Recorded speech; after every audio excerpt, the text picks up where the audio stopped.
used his office. Today, Donald Trump became the third president in history to be impeached. For more on this, it's time for a closer look. Well, here we are. President Trump has been impeached. You know, the serial racist criminal who's already cheated in one election, obstructed justice in the investigation of that election, used his office to enrich himself, solicited bribes, inflicted human rights abuses on migrant families, been accused of sexual assault, had 6 close associates indicted or jailed. Do you remember that guy? No, you know, the guy who almost definitely committed tax fraud, admitted he broke the law by misusing his personal charity to help his campaign, began his presidency by settling a fraud lawsuit over his scam university, orchestrated an extortion scheme to cheat in the 2020 election, tried to cover it up, got caught, obstructed Congress, directed an illegal scheme to pay hush money to cover up an affair, and drove his golf cart onto the green. Yeah, that guy. And yet, Republicans are still pretending to be surprised that there are people who take issue with President Trump. This is like one of those news stories where a guy gets arrested for being a serial killer for 40 years and reporters go to his neighbors and ask, did you suspect anything? And they say, well, one time I saw him with a chainsaw wearing a hockey mask, but I just assumed he was a lumberjack who played in the NHL. Now, as we tape this, we're expecting the actual final vote to impeach Donald Trump to happen any minute now. I mean, like right after we tape this. And because we're taping right before the vote, that means we don't have video of the actual moment Trump was impeached. So as a placeholder, we'd like to show you the second most embarrassing thing to happen to Donald Trump, this clip of him getting on Air Force One with toilet paper stuck to his shoe. Because, much like the toilet paper, impeachment will follow Trump wherever he goes. In fact, I hope they put the toilet paper in the Smithsonian next to the articles of impeachment. After a series of procedural votes in the House this morning, there were hours of debate on the actual articles themselves. And to give you an idea of the contrast between the two sides, here's a sampling of some of the pro-impeachment speeches during the floor debate. It is tragic that the president's reckless actions make impeachment necessary. He gave us no choice. President Trump has demonstrated a clear pattern of wrongdoing. No one in America could do what Donald Trump did and get away with it. And it is our duty to impeach him. No president may cheat the people by working with foreign governments to steal from us a free and fair election. He solicited foreign interference before, he is doing it now, and he will do it again. The president is the smoking gun. It's true. Trump broke the law in plain sight and admitted it. He is the smoking gun. It's like if the cop showed up to the crime scene and there was Trump holding a gun with his name on it and a piece of toilet paper on the ground with his shoe print. Now compare those speeches presenting evidence of Trump's impeachable offenses to the whiny rambling of the Republicans. I strongly oppose the articles before us today, and I hope that we will finally move past this nightmare. The matter before the House today is based solely on a fundamental hatred of our president. It's a sham, a witch hunt, and is tantamount to a coup. He's rebuilding our military. He helped create the Space Force. We tied up the Intelligence Committee. We tied up the Judiciary Committee. And, oh, by the way, the Ways and Means Committee had to give up their room. They couldn't even meet while you were doing all of this. They want to take away my vote and throw it in the trash. They want to take away my president. I believe the Democrats are tearing this country apart. They're tearing families apart. First of all, it is rich to accuse Democrats of tearing families apart to defend a president who is literally tearing families apart. Second, they all sound like bratty teens yelling at their parents, "Stop coming in my room, you're tearing this family apart, I have to build my Lego Space Force." So the House passed 2 articles of impeachment against Trump, and if you ask me, he got off easy with only 2. Remember that dumb press conference Trump did before he was inaugurated where he lied and said he'd hand off control of his businesses to his weird gargoyle sons and stood next to stacks of folders full of business documents that turned out to be blank and then for some reason just wandered off the stage like a confused old man? Democrats should have done that, but with articles of impeachment. This folder is for soliciting bribes. This folder is for human rights abuses. And this folder is for the way Trump stands with his chest puffed out, you know? Like he's trying to get his hoverboard to go forward. Looks like he's waiting for someone to throw birdseed on the ground so he can peck at it.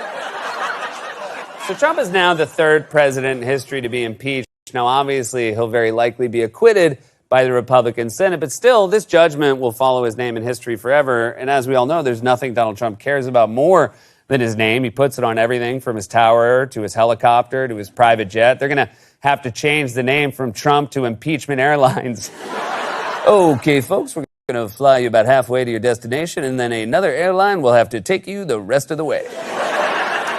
In fact, Trump cares so much about protecting his name and his place in history, which will be permanently marred by impeachment, that yesterday he sent what can only be described as a truly deranged 6-page letter to House Speaker Nancy Pelosi whining about impeachment. Before we get into the worst parts of the letter, just listen to how it starts. This is the first line. Dear Madam Speaker, I write to express my strongest and most powerful protest against the partisan impeachment crusade. All right, first of all, we've already seen your strongest and most powerful protests. All those times in the Oval Office where you scream like a lunatic. I mean, look at it.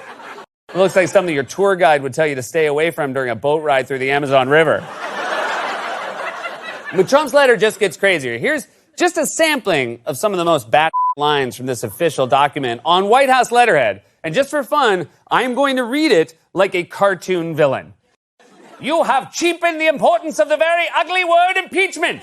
You are declaring open war on American democracy. It is a terrible thing you are doing, but you will have to live with it, not I. You have developed a full-fledged case of what many in the media call Trump derangement, and sadly, you will never get over it. You are the ones bringing pain and suffering to our republic for your own selfish, personal, political, and partisan gain.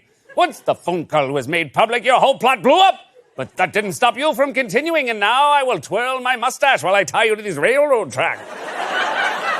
But my favorite line from Trump's insane letter is this. Since the moment I won the election, the Democratic Party has been possessed by impeachment fever. Impeachment fever sounds like he's narrating an old newsreel about the Beatles landing in America.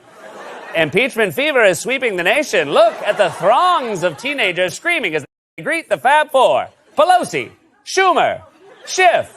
And don't forget the dumb one, Donald. Uh-oh, looks like he's having trouble with his umbrella again. But I think maybe the most insane line from Trump's letter was this: more due process was afforded to those accused in the Salem witch trials. That's right, Trump compared impeachment to the Salem witch trials. But hey, you know, at least they didn't compare it to the Bible. I mean, that would be insane. I mean, even Republicans aren't deranged enough to compare Trump to Jesus. I want you to keep this in mind.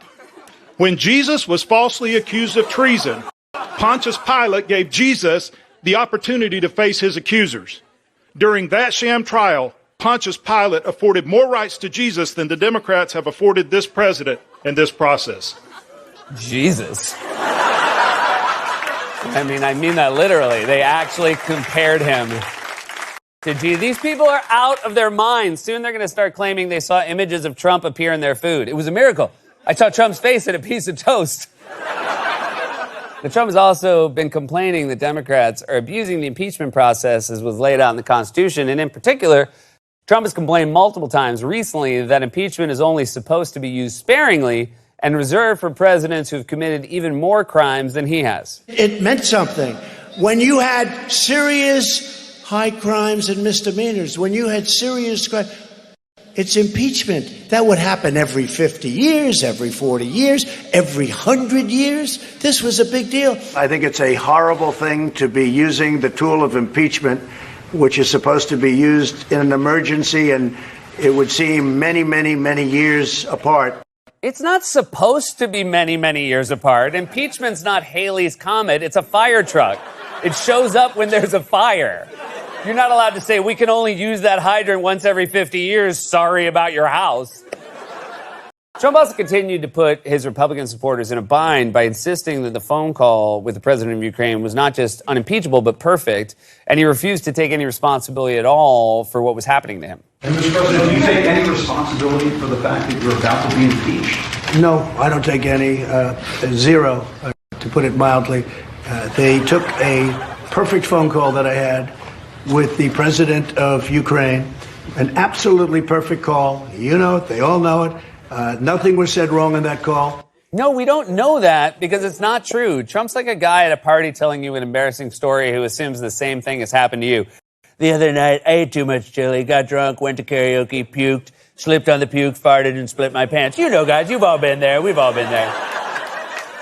Whenever Trump does this, he makes it impossible for even his staunchest allies to defend him. Just take GOP Congressman Doug Collins, who was asked during yesterday's impeachment hearing, was Trump's call perfect? And Collins, instead of answering the simple question, spewed a bunch of incoherent nonsense until he just gave up. Was the president's call with President Zelensky perfect, as the president has said? And was it appropriate for him to ask another country to investigate an American citizen? There was nothing, I've said this before, there's nothing wrong with the call. And then when you look at it, and again, frankly, the problem we're having right now is exactly the last 15 minutes of this. Great oratory on a lot of things that mean nothing to this actual impeachment. I mean, we get down to the bottom line here, and I'm just leave it at that. Let him answer that question. I'll get back to it later, because everything that's been thrown out here is exactly what the problem we've had in the discussion. And this idea of throwing law and fact, we've disproven the facts. We've talked about the law wasn't broken. They didn't put it in the Constitution. So I can yell on both of them. I can talk about both of them. The problem we have here is this is the very problem we have. And I'll just address one thing before I let it back, or if you want me to switch right now, I will. Oh my God, what are you talking about? He's like the worst taboo partner in history. You know, the guy who just keeps repeating the same words really fast, like it's going to help. Okay, it's like, okay, you know how when there's nothing wrong, you know how like sometimes you're wrong, except it's not wrong? No, so there's nothing wrong. You know, the opposite of wrong, you did nothing wrong. It's not wrong, there's nothing wrong. The answer was perfect. It was a perfect call. Like his fellow Republicans, Collins has also been complaining about the impeachment process itself. During both today's hearing and yesterday's hearing, he claimed Democrats were rushing the impeachment vote. But he kept repeating a bizarre analogy that was very hard to follow. The clock and the calendar are terrible masters. They do not care about anything except getting the time done and the calendar fixed. They do not care about facts. They do not care about time. And one day the clock and the calendar will hang along this body in a very detrimental way. The clock and the calendar are terrible masters. And the majority will own that problem today, because to the clock and the calendar, facts don't matter. The clock and the calendar are terrible masters, and they lead to awful results. And yes, there will be a day of reckoning. The calendar and the clock will continue. And so whatever you may gain will be short-lived, because the clock and the calendar also recognize common sense. What does that mean? The clock and the calendar are terrible masters, but they also recognize common sense. That sounds like an English translation of a German fairy tale designed to make children work harder. It sounds like Werner Herzog narrating one of his documentaries. Nature has two primal forces, the clock and the calendar, and they are terrible masters, but they understand common sense, and you cannot outsmart them. If you befriend the clock, the calendar will kill you in your sleep. And the clock will laugh. Tick-tock, tick-tock. That is how a clock laughs. A clock is always laughing at you.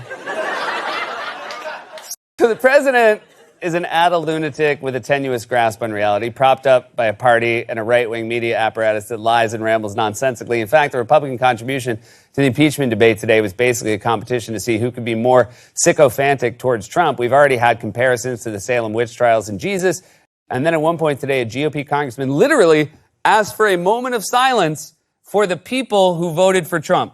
So I want to use my time to call on this chamber for members to rise and observe a moment of silent reflection. To give every member here the chance to pause for a moment and remember the voices of the 63 million American voters the Democrats today are wanting to silence. All right, if the 63 million who voted for Trump get a moment of silence, can we also have a moment for the 66 million who voted against him to go, what the?